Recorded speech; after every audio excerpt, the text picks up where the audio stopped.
Alright.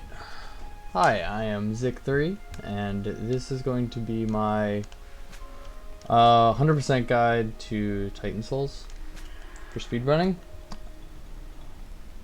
I've noticed over the last couple weeks we've had a lot of new people coming in to the game, and there's a lot of stuff that's it's very difficult to try and explain through chat or in those kind of ways. It's so much easier to be able to show.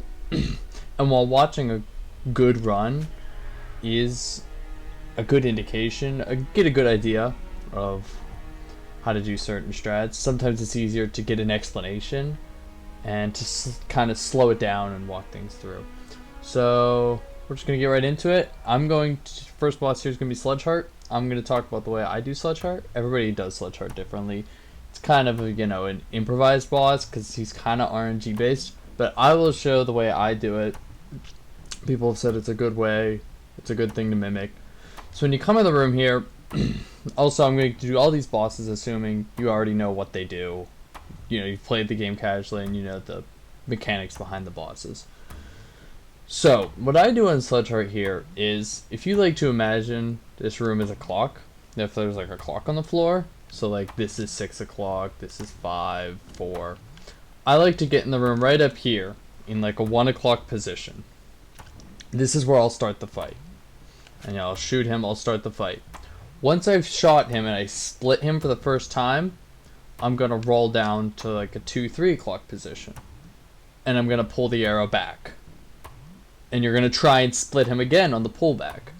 When the arrow's back into you, I'm going to roll another hour down the clock. Take another shot.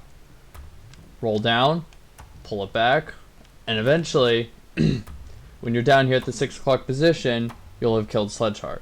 This is really nice because you can pull the soul and you can get a roll down here, and you'll be really close to the door when leaving the fight, so it's a fast way of leaving the room. So I'm going to show that in full motion just to kind of show how I would do it. So we're going to start up here, pull back, roll down, shoot, pull back, roll down, and shoot and completely miss, which is fine.